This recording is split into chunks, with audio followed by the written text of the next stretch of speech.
Hello, I'm Kyle Jones. This is our third lecture on the goddesses of Israel and how Israel had syncretized their beliefs in Jehovah God with their surrounding neighbors' beliefs of the goddesses or the goddess of vegetation. The last 2 weeks we have spent our time defining a type of etymon or etymology, if you will, of the name of the goddess and kind of what she's called by, what she was, what Israel was doing, participating in worshiping of the Asherah, which meant that which is lucky. We define luck. We kind of defined the fates of the Greeks and somewhat of the Germans, the Norns, the Greeks Morai or the Parcae, and the Fortuna in the Roman culture. Today, we're continuing the study of these goddesses, but from the perspective of why Israel followed them. What was so alluring, and what could have possibly appeased to the mind of a believer in Jehovah or Yahweh, God, that would take them away from Yahweh God. What was the thing that was so fooling them? What was the thing that was so deceiving? Well, we're going to try to hit on the anatomy of her affectation, if you will, the affecting cause. I don't like to call her the cause or the causer of something, as we will see in our lecture, but how did she affect the minds of early Israel? And moreover, how did she affect the minds of the people living in Eden? Who was she in Eden? And who is she in Revelation, in John's Apocalypse, as she will be causing us, the believers, to be drunk with the wine of her fornication? Okay, so what I'd like to do, I have a few things written on the board, and usually those things that I write on the board prior to my teaching the class usually end up getting erased because I'm not in the train or the movement, what they call the poesis in the Greek. I'm not in the flow necessarily of what I've put up here. But I see right now I did a pretty good guesstimate a few hours ago as to what to put up. So I'd like to start with the Greeks, their type of engenia or their type of genius, and then extrapolate from that to go forward into time and to back into time. As we said, we're discussing the engine, the organized anatomy of her will. To the Greek mind, to the philosophical mind, philos, lover of, sophos, wisdom, a true thinker, say an ionic thinker, such as Thales from Melita, or a Heraclitus from the same region, the Miletian thinkers. They had a school called the Ionic school. They were from the Ionian school. They were elementalists. They were beginning the formations of rational thought. At this time, roughly 580s somewhat BC, the schools of philosophy began. And it is interesting to me to note that how sovereign God is. God took captive northern Israel in 722 BC, to make it easy, brief, and took them away by the Assyrians, never to truly come back as Israel. They were dispersed into the northern parts, as they were called. There are remnants today that are found, some by Dr. David Roll. I call him doctor. I don't think he has obtained his doctorate, but I believe honorary doctorate. Brilliant archaeologist, though, has done a study of ancient Israeli artifacts, finding them in Greece. There have been other studies, research done of archaeology, finding northern Israeli script, how they would write, in even the British Isles. So there is some kind of diaspora of or dispensing of the early Israelis, northern Israel, into these far lands, far away, as the early Jews would call the heathen lands. It is in 586 BC that southern Judah was taken captive into Babylon. Now, they were deported 3 times. The final one was, I believe, in March, what our March would be, 586 BC. It is the same year, I would almost argue to say within a month time frame, that Thales, the first true thinker of syncretic thought in terms of reason, began his school of thought. He was the one that believed on an elemental level that water was the arche, or the beginning of all things. Interesting, when we look back in Hebrew, Genesis chapter 1, verse 1, we find, and following, we find the Spirit of God hovering as a dove over the waters, the Mayim, began to call out, Achilleo in the Greek, light, time, space, matter. In science, we have dark matter being the unformed time, light, space, etc. So there is a conjunction of ideas that do agree. They are in agreement. Both the Hebrew idea for beginning, both Thales, and also thermodynamics and physics as we know it under Dr. Gerald Schroeder, an MIT graduate, cum laude, double doctorate, working on the Israeli defense programs presently, who is a believer, by the way. So all this being said, the Greeks believed, especially starting at Thales, that there was a genius, an origin, an organ, same word, and ergo, the word work, Old Norse, ergo, work, wergo, Proto-Indo-European, the language prior to any of the other European languages. Same word, it means to be together, but to produce out of, to wrought, to bring forth something. And so there's a sense that when we speak in the old world, starting at, let's just say, well, not even starting at Thales, but with Thales, we had to say something of, to, from the thing. There's again an early Proto-Indo-European word called tank. It means the thing, same word, and it means just the fullness of its own sense. It refers to its own sense, doing something to and from its own sense, needing nothing else. Same word, dabar in Hebrew. It refers to itself, doing from and of itself. The old dance in the Middle East, dancing around the dabar, the early Semites would dance around the stone they called dabar. And it was a semblance, if you will, of dancing around, I believe, the sun. I think it was portentous or prophetical of us as we do our dance, our work around the Son of God. Another story. But we do see that the word dabar does mean be, and it does mean judge. And they seem kind of not together right now, but when you look at the word dabra, judge, it means to see the whole thing collectively in its ordered sense and then to cast out a judgment from the ordered sense. A bee and an ant. The story of the bee, the history of the bee by Dr. Maeterlinck. Maurice Maeterlinck wrote a tremendous treatment on the study of the bee. There are some 5,000 dances that a bee does to tell the hive where the flower bed might be, say, 10 miles away. So who gave the bees that type of knowledge? Well, that's why they were called bee or dabra in Hebrew. They were of the ordered thing, the ordered system.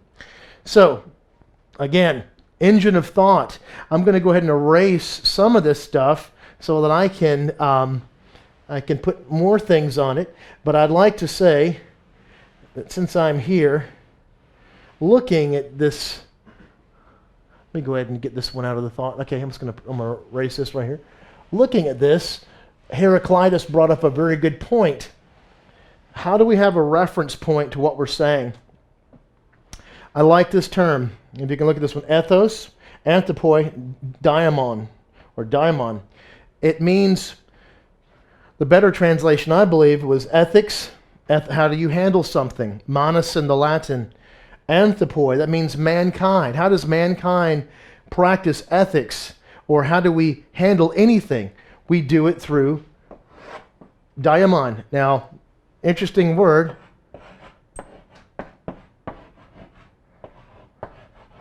We can get the word demon out of that word. And all of our connotations say it's an evil thing, right? Well, the Greeks believed that Dio simply was the god. And mon, na, we're like, say, mnemonics, a mnemonic device, it means the mind. So if we want to obtain, to grasp something, we go to the mind of God to obtain how to understand what is our point of reference. Now, I like that. So, ethos, anthropoi, daimon. Heraclitus wrote that somewhere between 530 and 475 BC, probably around 500 BC. I'm going to go ahead and just erase this now, because I do want to get to this idea of how the Greeks thought in order to expose who this goddess was and is by her anatomy of her will, or what she does. When we look at the word, and I just want to put down the word organ. We can put down the word ergo. We can put down the word work. And then ergo, I already said this before, but something like that. It's Proto-Indo-European. The first word. Work is just simply English. Ergo is Greek, and organ is English.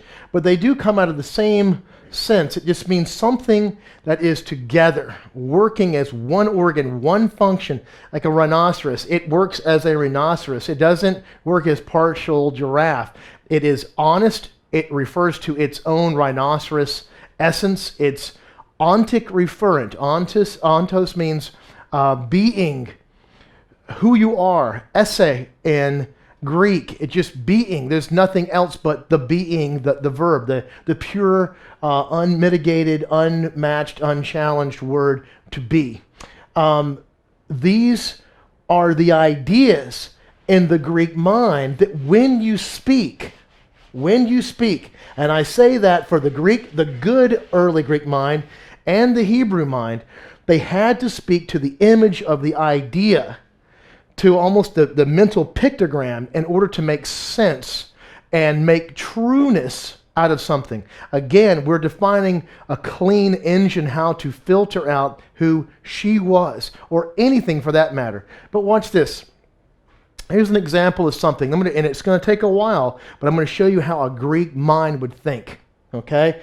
And by the way, I'm just going to go ahead and erase this right here, because I know what I need to do and talk about this.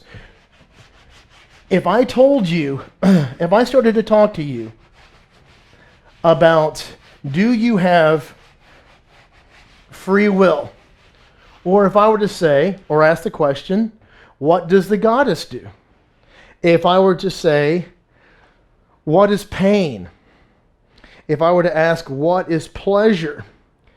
I could denote, or should I say, I could denote all of those answers by a function, by finding any verbal function. Because it's in the verb, in the motion of something, that things find their honesty.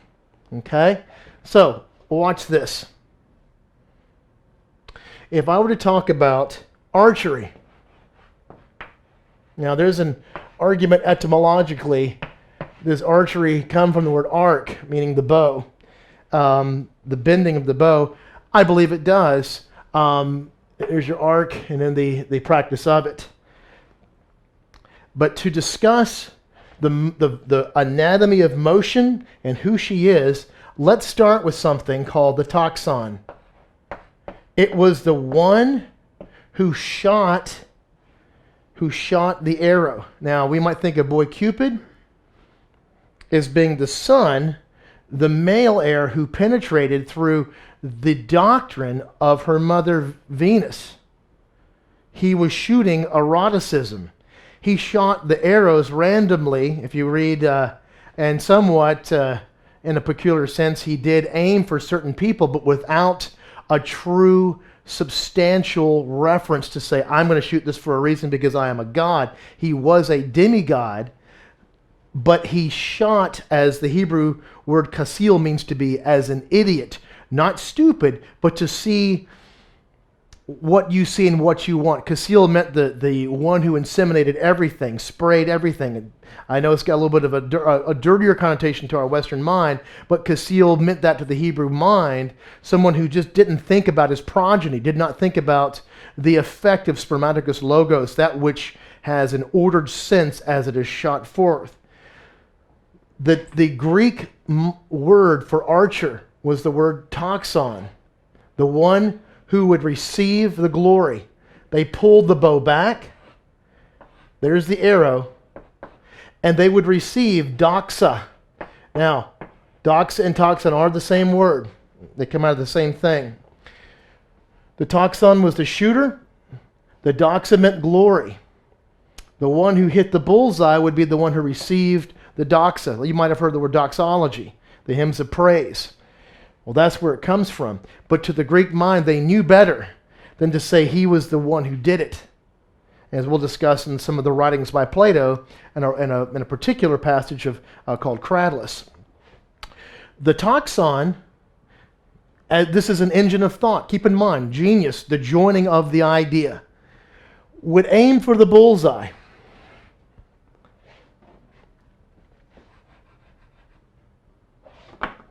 He would aim for the bullseye. And if he shot the bullseye, if he hit it, if he hit dead center, I'm an artist too, that's why I hit that bullseye. You see that? I'm sure. If you hit the bullseye, you have received the reward of integrity, of doxa. It is this shot that was taken that the true archer knows is not the shot of origination from him, but the continuance of the flow of this preceding math that was before, during, present with, after the person in the point. The verb of motion was going forward. The archer had to agree with the laws of ballistics. And I'll just say ballistics for right now. You've heard of ballistics, like if you study like how a bullet is shot. That's the word. It's the same word. Bullet. How does the bullet go? Okay? But that Greek word was the word bole. I'll just write it out in English. Bole. Okay? And it means, and by the way, the word volley, like volleyball, I can keep on going here, but it also meant will. Now, will, volley, bole, ballistics, bullet, same word.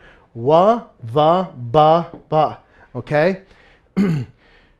Same word. When this toxon is to shoot that shot, that bullseye was called the bolesthai. I hope this is on the, I'm going to bolesthai. This gets on this on the camera. Thigh means the standing place, the sticking place. Standing or sticking place. When I'm a very big Shakespeare fan, when Lady Macbeth told Macbeth, that's Macbeth's wife, find your sticking place, man. See to it. See to the shot, the mark, the demarcation to kill King Duncan so that we can receive the prize, so that we can become king. When she said, reach for the objective thing, then you can be king. Well, he had already killed. He was killing, in the process of killing his friends And he did, and everybody around him, and she finally committed suicide, and he finally became king, and then he was hunted down by the man not of woman born, which was a picture of the Messiah. It's a work of genius, Macbeth. We'll discuss this later. But that same sticking place that Lady Macbeth, told Macbeth to stick to was way over here, outside of the flow of life, the natural flow.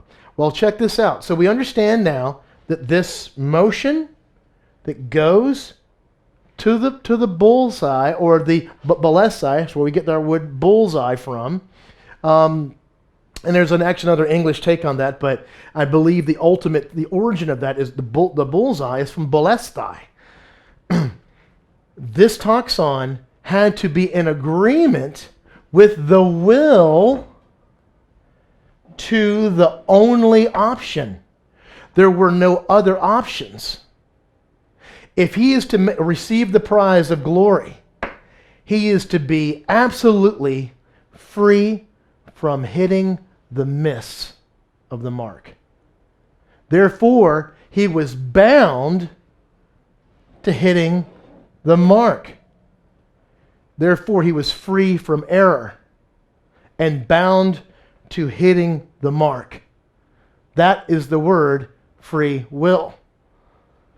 Now, it goes further than that. We'll talk about Fräulein Praegatelli, the woman that was bought from the market by the man, so that she was free from the market to be sold as a slave or prostitute, brought into the house, the oikos nomos, the oikos domeo, the house law under the master, in order that she would take on the name, give it to the husband, give it to the children, go back out into the world. That's the Sumerian word for kiaga, by the way. Picture of the same thing. What is love? Kiaga. Take up the house name, hand it to the children, the knowledge that we have, and give it out to the world, to the villains, to the people in the villages, to the heathens, the people in the heath, and the paganus, the farmers. There was no moral sense to these terms until a little bit later on, about 1800s, somewhere. I'll talk about it later too. This bole that he, the taxon, she, the taxon, followed, what he or she could do was this. They could get in what they called the rus, or the river, or the flow. I'm trying to find there it is. The flow of the bole. Now, they didn't have a will of their own to make another shot. The shot was owned by a preceding line. And believe it or not, I'm tying this into the goddesses of Israel. It just takes some time to really understand the motions, the anatomy of who she was. When this taxon would aim for the bullseye, they had what they call rus. They had what they call poesis. Poesis in the Greek, sorry about that. Poesis in the Greek means poetry. And they had what they called pothos. And they also had what they called thumeo, or epithumeo. Epithumeo. Or thumia for right now. Now look at this. Here's some other words that also are a part of the makeup of the word, for our participation of the word will.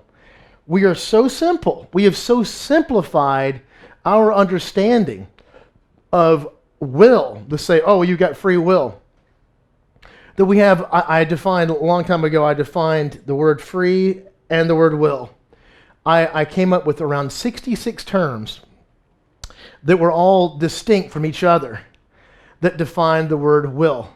Mostly in the Greek, some of it in the Proto-Indo-European, etc., and Indo-European languages, and 15 for the word free.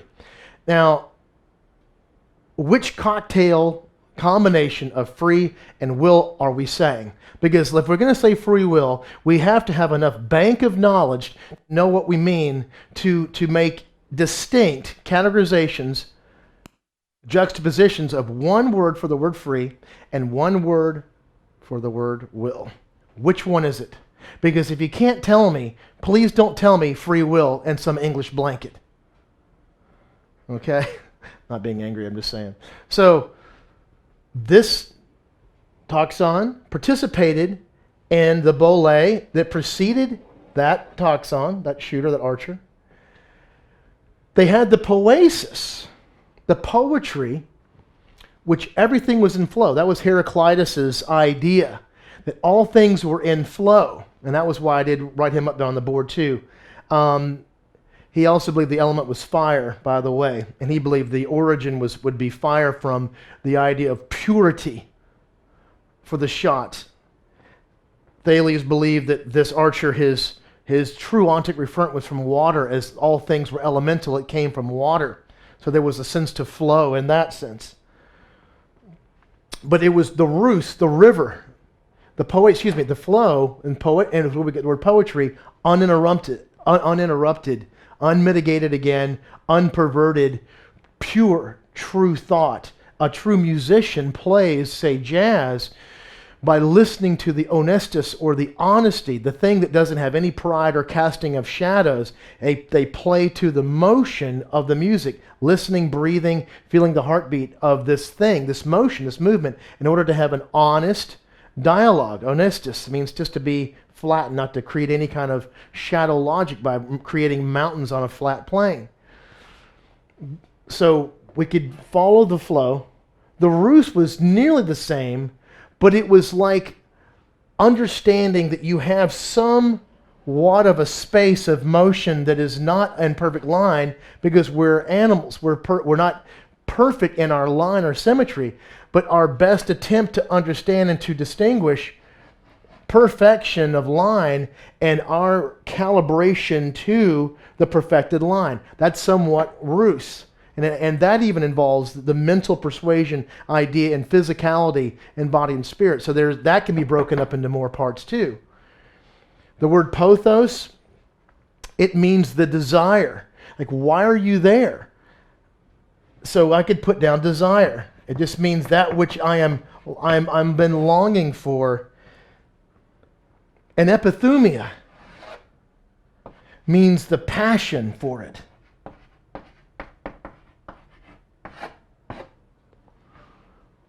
Now, poesis, the flow from the perspective of the ballet, flow of or to the bolesthai. And what is that? But that was the point. That was the point to be hit, the point of demarcation of desire. That's our prize. The rus was more or less the flow that we got in, that we could make. And I'll put, if you will, it's the closest thing that I could say that we generated something of ourselves to get to that point. But it was our flow. I'm going to put our flow. So the river of our soul. Pothos, desire. It's our desire. And epithumia, the passion to do so. Now, these are Archer's terms. And as I've defined that, I believe that the mechanics of God are a sovereign plan. That if we'd go back to Colossians chapter 1, verse 16 and following, we're going to find that everything is made of, to, for, by Jesus, willed by the Father, but all in reference to Christ, sovereignly ordained before time began to a perfected state. That means all mythology, all writings, all laws of literature, good and bad, that have been done, bad being exited or failed on the test. That's the word misio, means to hate, to be thrown away. But the goodness, the nature of all of this to hit the mark, all falls under the category of two things. The first is, I can put predestination. Now, I bet some of you have heard this word before. I'm spelling it horribly here, but predestination. And I'm sure that some of you have actually heard the word prohorizo before. Pro, meaning before, and then horizo, the horizon. I'm sure you've heard that. If you haven't, you're hearing it now. Oops.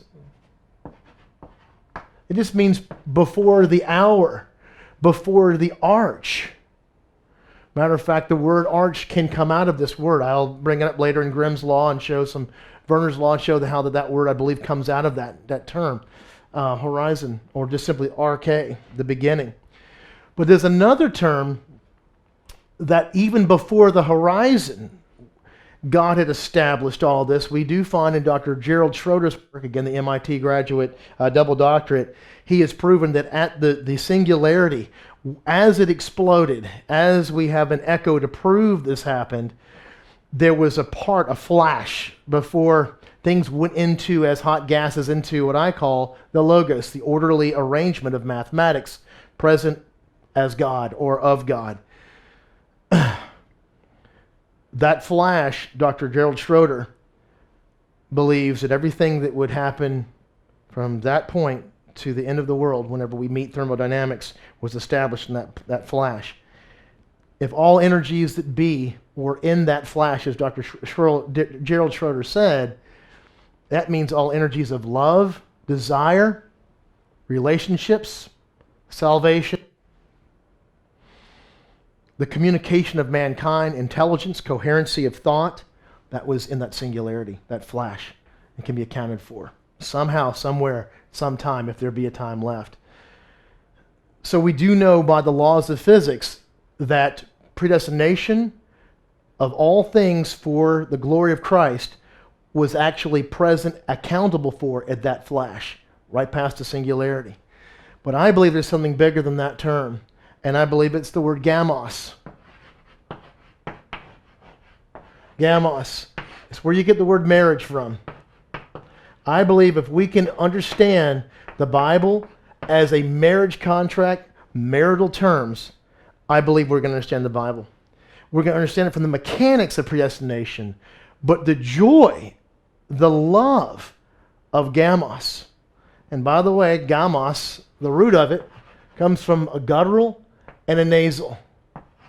Again, genius, to join. Ni, ka, ni. Communication, calm, to join together. These are all terms that are written for the story, the story of salvation.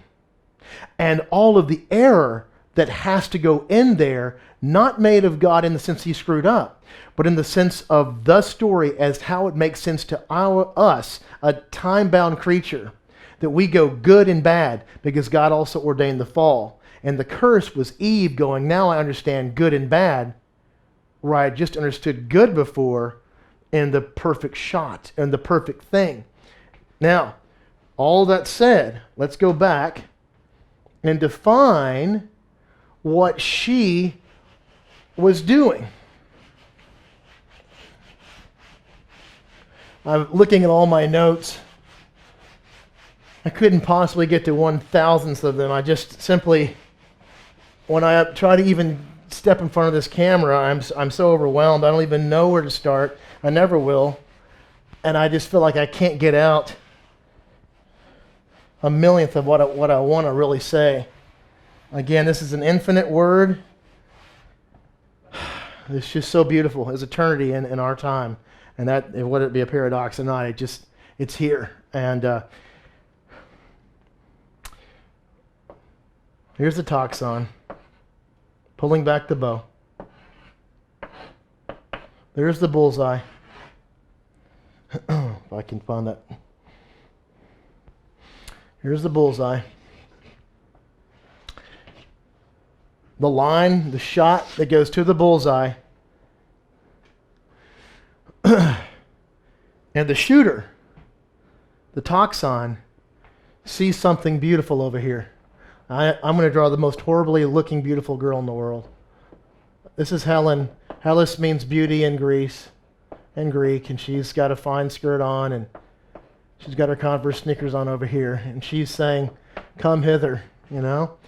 And here's the whole game being played, the joining, the gamos of the entire meaning of the archery, the contest, the prize, the trajectory.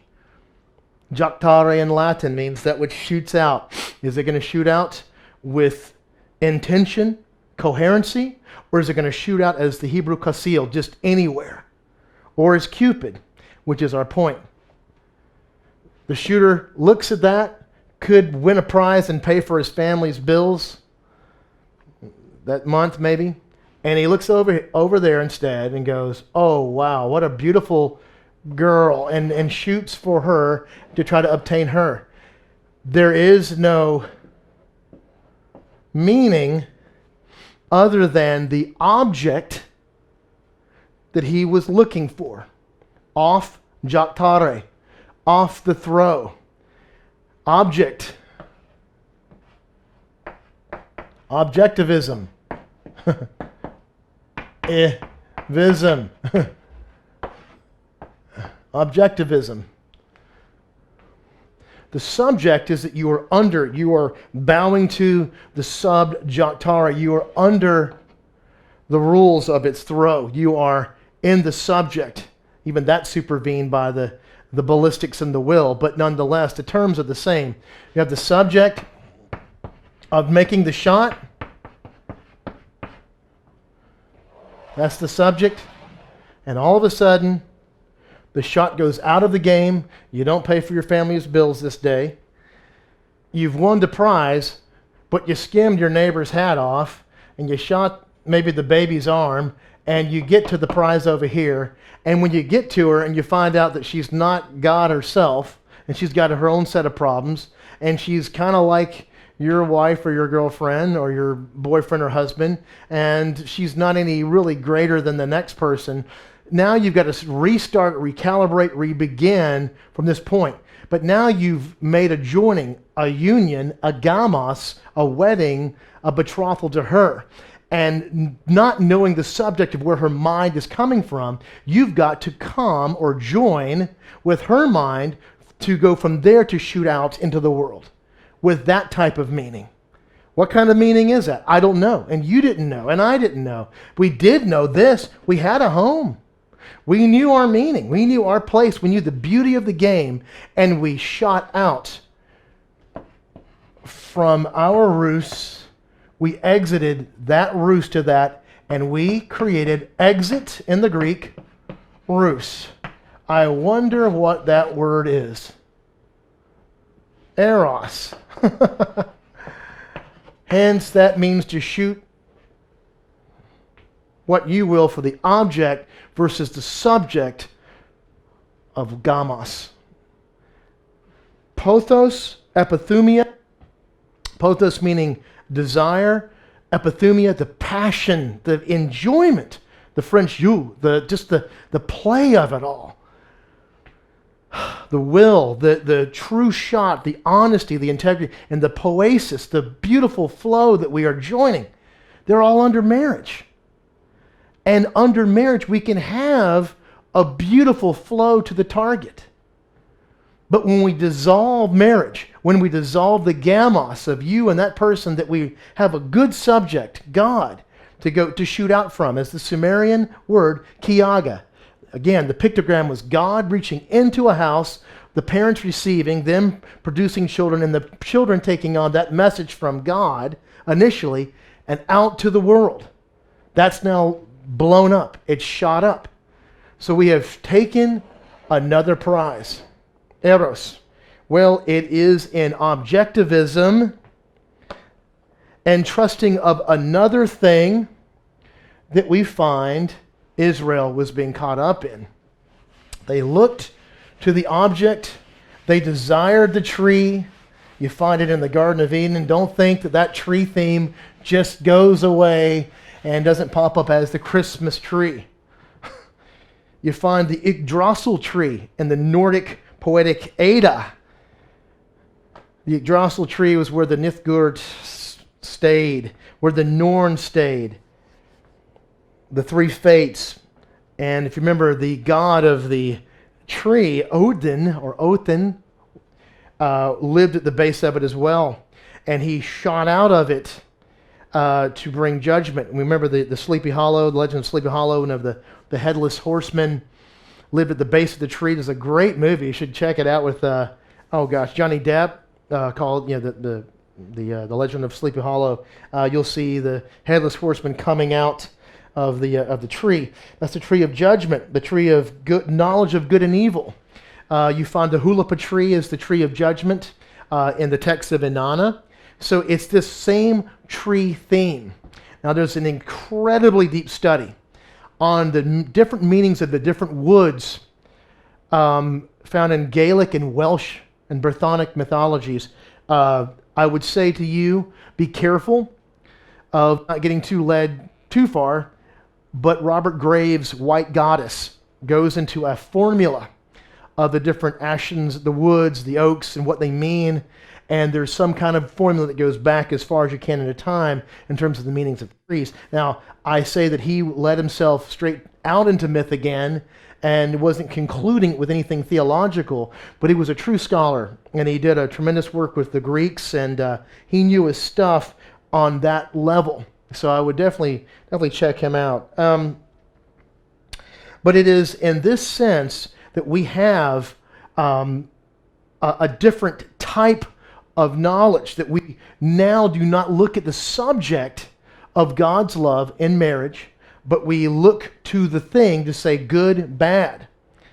This tree of life has taken us to another level of our ego per se. I do want to refer to something very, very quickly in terms of this dragon. Again, the idea of the tree, the judgment, the guardian of the garden. These are particulars. They're almost, we could say, you'd find the rebus or the charade in pictograms in early Baltic cultures, Sumerian cultures, etc., and even in the Chinese language, which I'll get to in a second. But the idea, the older the idea goes back, the closer we get to the idea of a type of Messiah that would have to save us from this Durker, this dragon, this serpent under the tree. And every myth, the further you go back, you do come to the idea of some kind of special tree, a beautiful tree that was to be desired. We look at the temptations of even King Arthur, but his ultimate prize was to go to the land of the apples, the apple tree, and the word Avalon. Avalon, I believe, is the word for it. Avalon, that King Arthur eventually died and went across the river, never to come back. A great gulf fixed. He went to the land of apples, the apple land. And that's where you get that word, land, something like that. I'm just going to try to... But in any myth, you go back to this desired thing. Now, if I can for a moment, I want to show a formula. I want to show a formula presented by Dr. Calvert Watkins.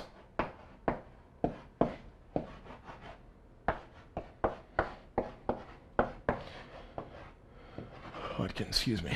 The book was called How to Kill a Dragon. How to Kill a Dragon. Now, this man held the seat at Oxford University over the English department. He was part of the editing crew, the head of it actually, over the Oxford English Dictionary, which was the greatest treatment ever done on English language. Professor James Murray was the first, who is one of my heroes, a tremendous linguist and tremendous believer of God who believed in predeterminism. They say he could speak 52 different languages. And he said, I would never have come to this point had I not believed in God's unification, that all languages were a theology, screaming the glory of God. I believe that. But in this book, Dr. Calvert Watkins, not really being a Jew, Christian, Muslim believer of any sort, being a scientist, said, when we start off with our word hero, now again, please trust me, this is a machine of that I'm trying to create for us so that we'll understand how to decipher finally next week this whore of Babylon that we've been talking about. The formula was real simple. We have a guy in the Greek called epos. And by the way, I'm going to do something real quickly right here so I can finish this thing off. Just for my own personal mnemonic thing. Epos, the Proto-Indo-European werpos. Okay? Now, remember the toxon? Remember the toxon? The man of glory, the woman of glory, the one who participated in the true shot. Well, we have an Indo-European counter to that. And we don't see it in its clarity when we look at the Greek only. We have to look at it from a unified standpoint. And when we do, we get it. Epos is where you get the word epic from. And it means hero. Now, I have heard some definitely strange, bizarre treatments for the word hero. That are I don't know, I can go there later. It's a long etymological treatment. Some people actually put it as hero, the stag of desire. That's very Gaelic. It might have some merit to it though. Very well could be. But nonetheless, the hero, I believe, actually has a Shemitic tie-in to the word Urka or the word Iraq. For the word just simply meaning the hero. Won't go too further on that one. But epos, or the epic one, meant the one who would kill the dragon. So we have the epos who slays the Dirker, kills the Dirker. And I'm going to put Dirker. It's the root where we get the word dragon from. It meant the serpent, the flying serpent maybe, the guardian of something, the hoarder, and the Anglo-Saxon. Anglo-Saxon hoarder, the horde. Seamus Barney did a tremendous treatment on Old Anglo-Saxon, Middle English etymologies, discussed the horde. I will do a little bit of that today. The Dirker is Indo-European. Proto-Indo-European, it meant just simply the serpent at the tree. But nonetheless, or the prize, the epos was the one who killed the Dirker in the Greek sense. As we go down to football games, let's say, we have an epos. We say that's an epic play. The running back ran 99 yards and won the game for us. Well, that football player also might be a child molester, or he beats his wife, or he likes to steal and rob. It doesn't matter to the people who roar for their epos. For the epos, and I can't think of the Greek author's name right off the bat, the epos does speak for the nation. And we do put our desire upon him, for we are a part of him. He is our signal, our herald, our emblazon. Dr. Calvert Watkins, a brilliant man who put all of the Indo-European myths together late, early. He says, when you go back into time, when you go back, the further you go back, it wasn't so that Dirker, that dragon, was altogether the only evil thing there. When you go back in time, the epos wasn't just so good. When you go back into time, the epos and the Dirker, or the dragon, let's just put the dragon, how to kill the evil thing, they met at that point, that crux. And it went on out. But this right here, the epos was no longer just hero. He took on the nature of that which is dark. The epos took on evil itself and then took his life for the sake of the community. Now, what does that sound like? I remember probably the greatest treatment, and I'm going to write a book on this. This is important to me. Chris Nolan put it together, The Dark Knight Rises. If you remember, just three characters. I don't like to always quote at movies or stories, but I do like to do it whenever it makes sense to me. You have the Joker, which was definitely played by Heath Ledger as the greatest treatment on Satan ever. He lost his life in this, and they say that a lot of it would attributed to him taking on the nature of Satan himself. They said that he acted out the Joker behind the scenes. He was overtaken, and then he died. But I'll just say Joker was Satan. It's a very interesting behind-the-scenes look at the story, too, the movie. We had I'm going to go ahead and say the Messiah figure, which was Batman. You can look at it like that. It's funny if you're just cutting on your television, you're seeing this, you might think this is something strange. Then you had Two-Face, and I can't think of his name, but it was the hero. Oh, I wish I'd have looked that up before I got there, but it was who was the guy? He was the attorney, he was the politician. Harvey Dent. Harvey Dent, thank you. Harvey Dent. Batman, Satan, Joker. I'm getting all these things messed up. What am I doing? I'll just put Harvey Dent over here somewhere. And I'm dyslexic here. Harvey Dent. Anyway, Harvey Dent took on two faces. He was even called Two-Face, right? Because when you are well spoken by everyone, Jesus said, woe unto you. You have more than one face. He took on Two-Face. He wanted to appeal to what was good and what was evil. He took on the fall. And someone had to take on the sacrifice for the fall. And at the very end of the movie, when you see Joker, he had no intention. He didn't want money. He didn't want power. The Joker just loved destruction. That was what he was. So he was predetermined. The only thing that he could relate to was the Batman, because he was the Messiah. He actually was filled and happy when he was talking to Batman. It was his only point of reference, his only ontic referent. Though he knew his damnation, he only could talk to him because he's the only one he could respect. The hero, Harvey Dent, had two faces. Remember, he flipped the coin, it was heads, both sides. He never wanted to lose. He always wanted the positive outcome. He established his fate. He was a fatalist, like as we talked last week about. He wanted to be dispensed by the fatua, but what does that mean? Fatality, death to you, versus the prohorizo, or the predestined love of God, the gamos of God.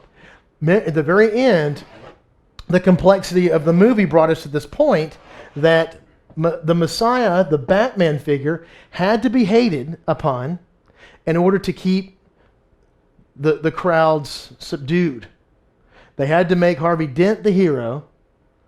They had to hate Batman in order to keep, and it had to be that way in order for the world to not blow up, Gotham City to not tear itself in half. A very kind of a complex movie. Watch it, you'll see that. But at the very end of the movie, the chief commissioner's son asked the chief commissioner, his dad, why is Batman driving off in dark alleys hated upon? And the chief commissioner said he's doing this because he can handle it. And if you look at the stories of Mulahanga, the shepherd god in 3000 BC in Sumeria, that was the name for God, for Jesus. By this Trinity God, this Digur, we should know Mu, the Trinity God, Lahanga, the extension of the Trinity God as a shepherd who would lay down his life. So the earliest name for God really is Mulahanga in the terms of the function of the Christ figure. So I think for right now, I'm going to try to end this thing. I'd like to say something though to quickly to cap everything. If we don't think that God isn't sovereign, last thing, we have enough time, Brandon? Do we have enough time to finish this? Yes, we do. I'd like to just take one last thing to show you how sovereign God is. We summed up the Greek engine of thought. If I said pothos now, you would know what I meant in terms of the yearning, because you understand the yearning to make the shot as an archer. You would understand the word gamos in the sense of the entire game as it's played correctly by the rules.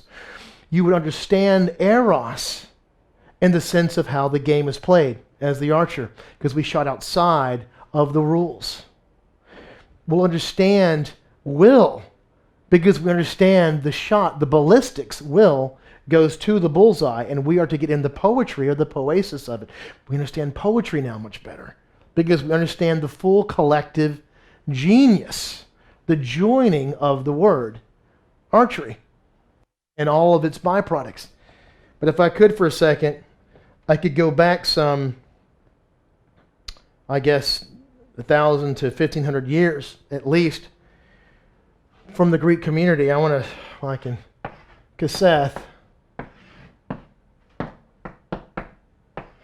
Kasheth, actually. Kasheth. This is a Hebrew word, kasheth.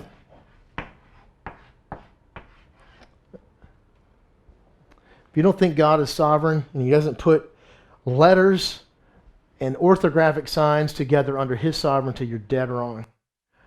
Just for an example, out of all of the words in the Torah, I call the Old Testament, every word has meaning to the letters, to the characters, and the characters have reference to a pictogram that came before, a mind of God that is imbued into the entire Scripture, all masterfully orchestrated.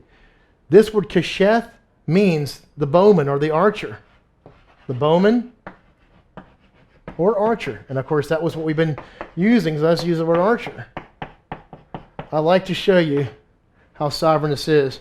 These are called wedge shapes, or almost kind of a cuneiform script for the Jews. But that wasn't it. They contrived this in Babylon whenever they were held captive. The prior language to Kasheth, I used to remember this stuff a long time ago, but we're going to, actually the earlier form was like that. And then simply the cross T. That was really the old version. You ready for this one? That right there meant the bending of the bow.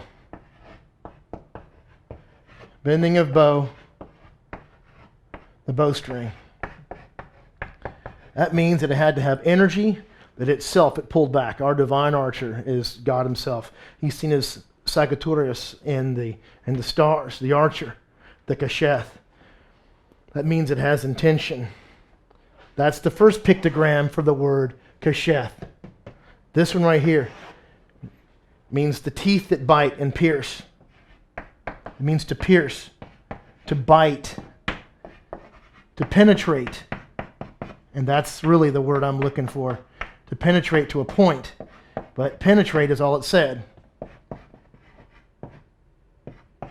To penetrate. Remember this Spermaticos Logos? We penetrate this world as masculine. Last one. Guess what that means? It's the mark. The mark.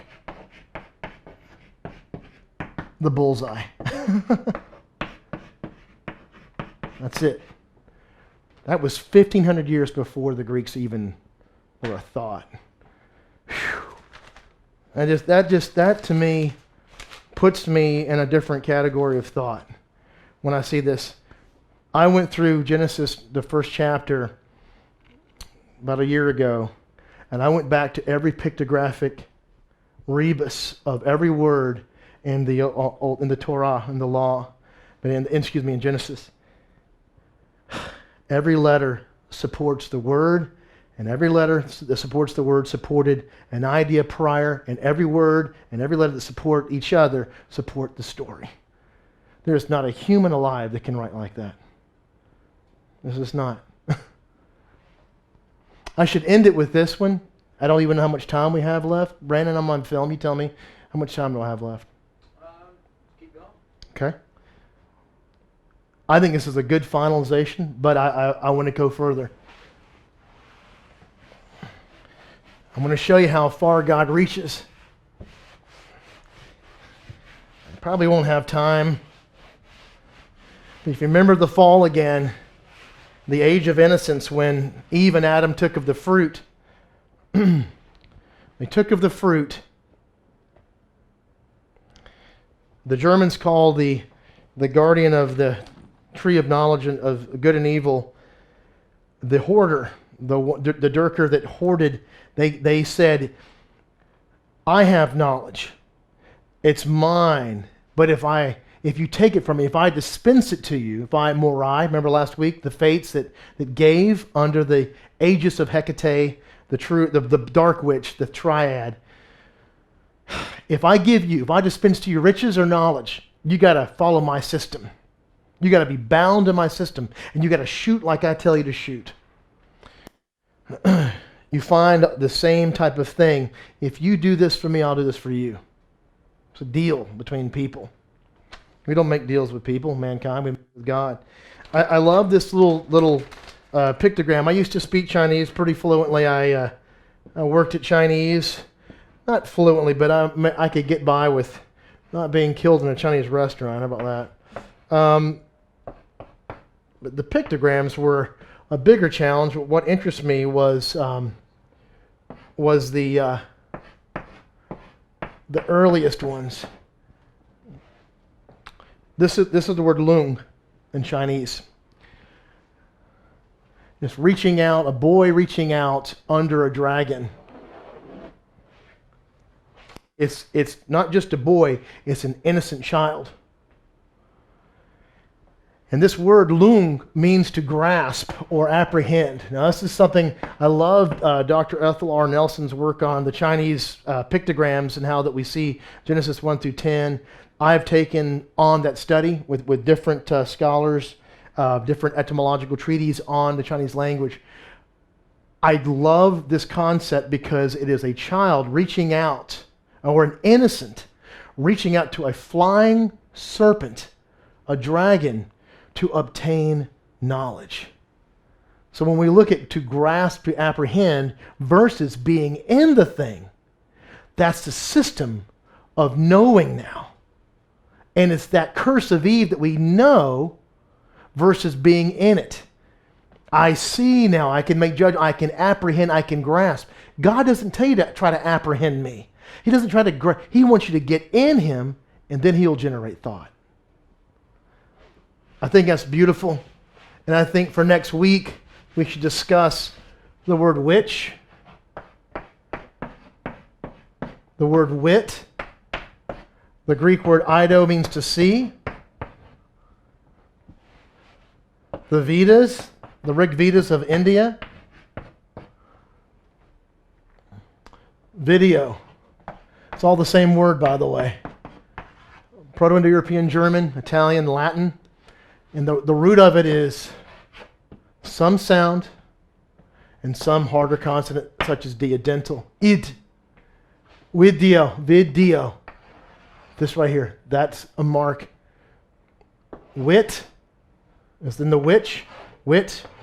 Ido, same thing. You still have the same root. We'll go into Grimm's Law later. Video, but vada, vid. It's the same word. And it means to be able to see and perceive both sides. And the word wit and witch kind of maybe convey it best for us. It was in the Indian Baital, by the way. The Baital. And we find that flying bat devil that tempted King Vikram for 40 days with 40 temptations, I believe it was.